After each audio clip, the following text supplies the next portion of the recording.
Olá, seja bem-vindo ao dia 282 da nossa leitura bíblica. Meu nome é Everton Alonso e você está no canal de leitura bíblica anual. Antes de iniciarmos, peço que você possa deixar o teu curtir, o teu comentário, o teu compartilhar e ativar o sininho de notificações. Hoje nós faremos a leitura em 1 Reis, no capítulo 12, iremos a Filipenses, no capítulo 3, iremos ao profeta Ezequiel, no capítulo 42, e finalizando a leitura de hoje, iremos a Salmo 94. Aqui em 1 Reis, no capítulo 12, nós vamos ver, após a morte de Salomão, a revolta de Israel contra Roboão, um dos filhos de Salomão. E aí também nós vamos ver os bezerros de ouro em Betel e também na cidade de Dan. Vamos a essa leitura que fala da revolta de Israel contra Roboão e também dos bezerros de ouro na cidade em Betel e Dan. Vamos assim diz as Sagradas Escrituras. 1 Reis, capítulo 12.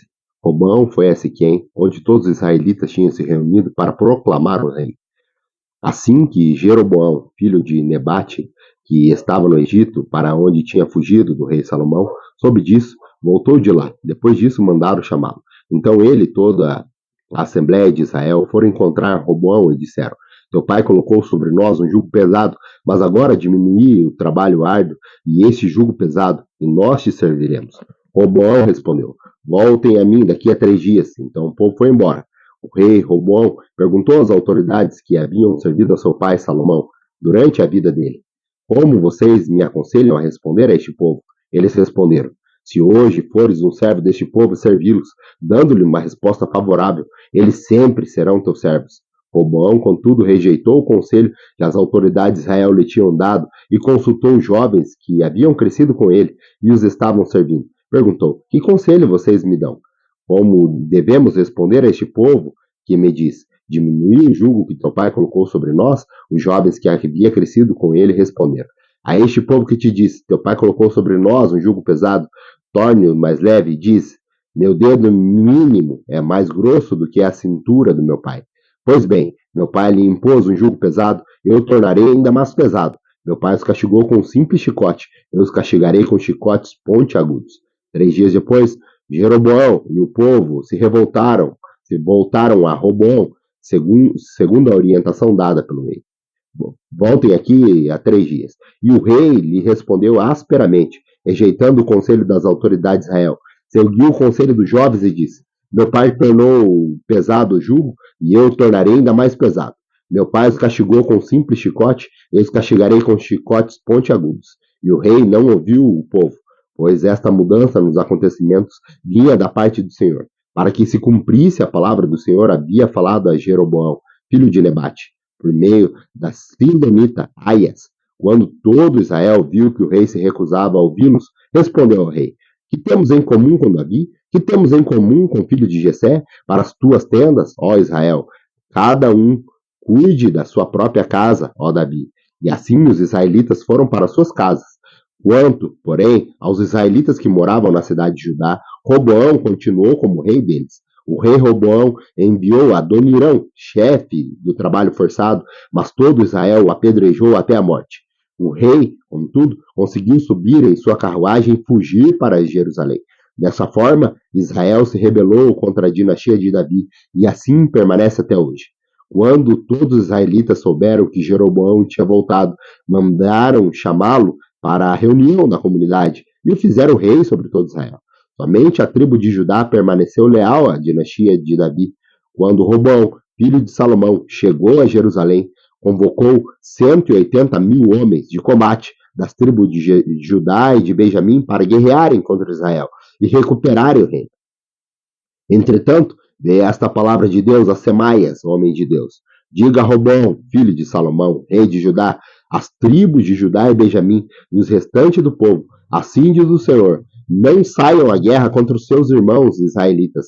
Voltem para casa, todos vocês, pois fui eu que fiz isso.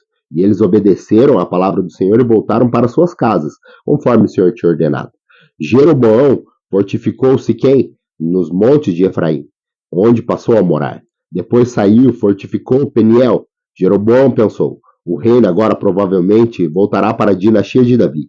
Se este povo subir a Jerusalém para oferecer sacrifícios no templo do Senhor, novamente dedicarão a sua lealdade ao Senhor deles, Roboão, rei de Judá, e eles vão me matar e voltar para o rei Roboão.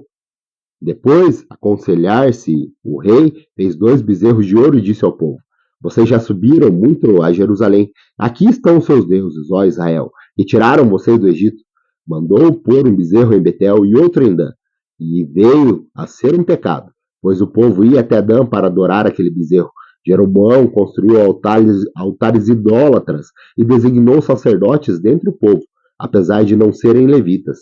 Instituiu uma festa no 15º dia do 8º mês, semelhante à festa realizada em Judá, e ofereceu sacrifícios no altar. Ele fez isso em Betel, onde sacrificou aos bezerros que havia feito. Também estabeleceu lá sacerdotes nos seus altares idólatras, no 15º dia do 8º mês, data que ele mesmo escolheu. Ofereceu sacrifício no altar que havia construído em Betel.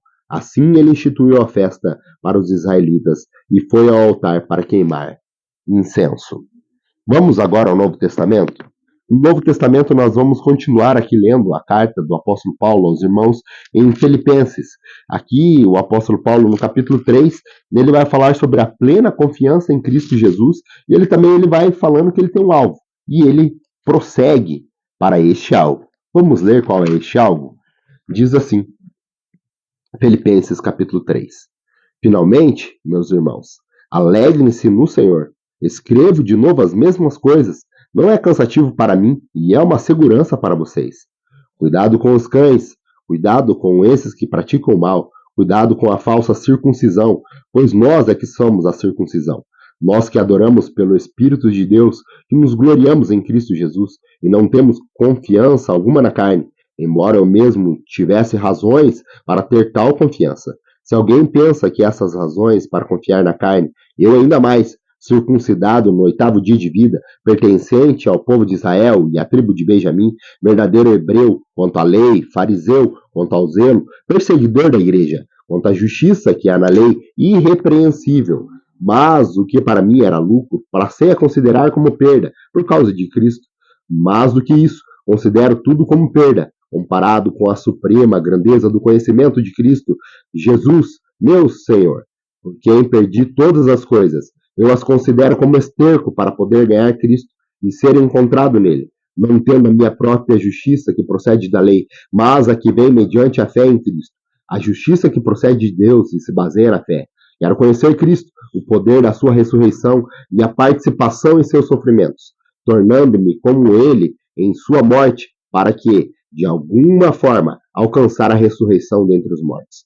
Não que eu já tenha obtido tudo isso, ou que tenha aperfeiçoado, mas prossigo para alcançá-lo. Por isso, para mim, foi também alcançado por Cristo Jesus. Irmãos, não penso que eu mesmo já tenha alcançado, mas uma coisa eu faço, esquecendo-me das coisas que ficaram para trás e avançando para as que estão adiante, prossigo para o alvo, a fim de ganhar o prêmio do chamado celestial de Deus em Cristo Jesus. Todos nós que alcançamos a maturidade devemos ver as coisas dessa forma. E, se algum aspecto vocês pensam de modo diferente, assim também Deus esclarecerá. Então, somente vivamos de acordo com o que já alcançamos.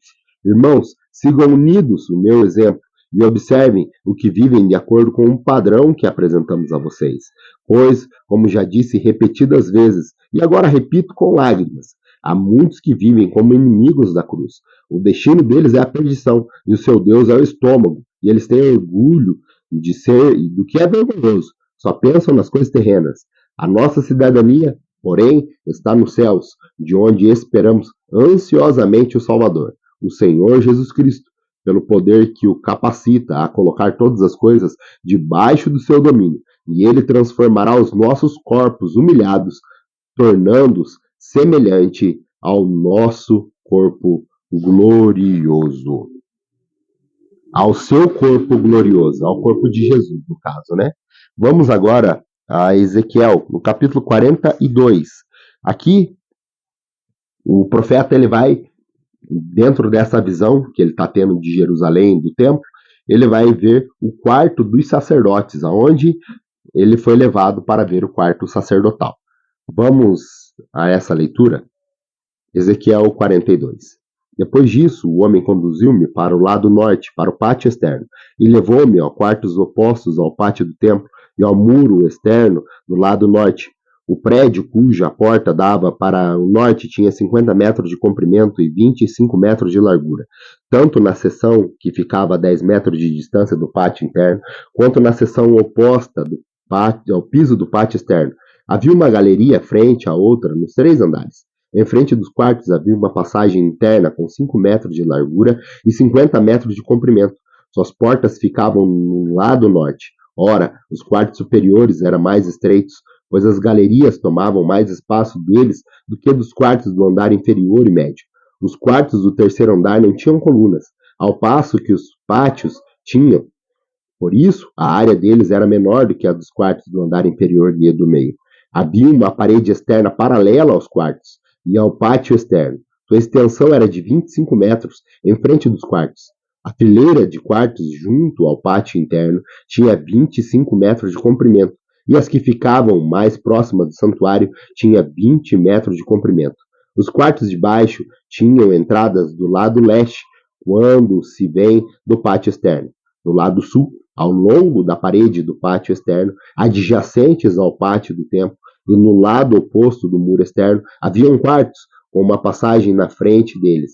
Eram como os quartos do lado norte, tinham o mesmo comprimento e a mesma largura, com saídas e dimensões semelhantes. As portas do lado norte eram semelhantes às portas dos quartos do lado sul. Havia uma entrada no início do corredor paralelo ao muro correspondente que se estendia para o leste, e havia uma entrada para os quartos. Depois o homem me disse: os quartos do norte e do sul que dão para o pátio do templo são os quartos que os sacerdotes, em que se aproximam de Deus, comerão e guardarão as ofertas santíssimas, isto é, as ofertas de cereal, as ofertas pelo pecado, as ofertas pela culpa, pois o local é santo. Assim que os sacerdotes entrarem nos recintos sagrados, só poderão ir para o pátio externo após tirarem as vestes com as quais ministraram, pois elas são santas. Porão outras vestes antes de se aproximarem dos lugares reservados para o povo. Quando ele acabou de medir o que havia dentro da área do templo, levou-me para fora pela porta leste e mediu a área em redor. Mediu o lado leste com a vara de medir e tinha 250 metros. Mediu o lado norte, tinha 250 metros, segundo a vara de medir. Mediu o lado sul, tinha 250 metros, segundo a vara de medir. Depois ele foi para o lado oeste e o mediu. Tinha 250 metros, segundo a vara de medir. Assim ele mediu a área dos 4 lados. Em torno dela havia um muro de 250 metros de comprimento e 250 metros de largura, para separar o santo do comum. Vamos agora à leitura de Salmo.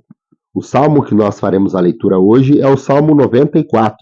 Aqui ele vai falar do como o Senhor ele é magnífico em todas as suas obras e como é feliz aquele homem que recebe a disciplina e o ensinamento do Senhor. Vamos a essa leitura? Salmo 94. Ó Senhor, Deus vingador, intervém. Levanta-te, juiz da terra, retribui aos orgulhosos o que merecem. Até quando os ímpios, Senhor? Até quando os ímpios exultarão?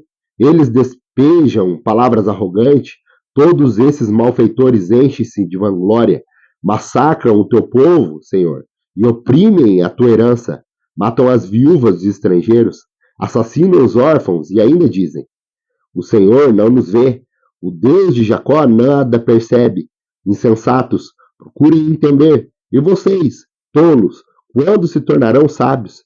Será que quem fez o ouvido não ouve? Será que quem formou o olho não vê?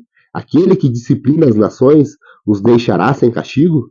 Não tem sabedoria aquele que dá ao homem o conhecimento? O Senhor conhece os pensamentos do homem e sabe como são fúteis. Como é feliz o homem a quem disciplina o Senhor, aquele que ensina a tua lei. Tranquilo, enfrentará os dias maus, enquanto, para os ímpios, uma cova se abrirá.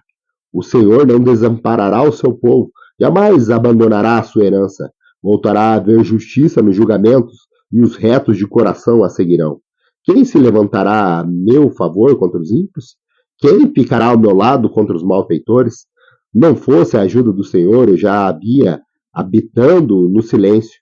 Quando eu disse, os meus pés escorregaram, o teu amor leal, Senhor, me amparou. Quando a ansiedade já me dominava no íntimo, o teu consolo trouxe alívio à minha alma. Poderá um trono corrupto estar em aliança contigo? Um trono que faz injustiças em nome da lei? Eles planejam contra a vida dos justos e condenam os inocentes à morte. Mas o Senhor é a minha torre segura. O Senhor é a minha rocha que encontro refúgio. Deus fará cair sobre eles os seus crimes e os destruirá por causa dos teus pecados. O Senhor, o nosso Deus, o destruirá. Grato pela tua companhia. Se Deus nos permitir, retornaremos amanhã para mais um dia da nossa leitura bíblica. Até lá.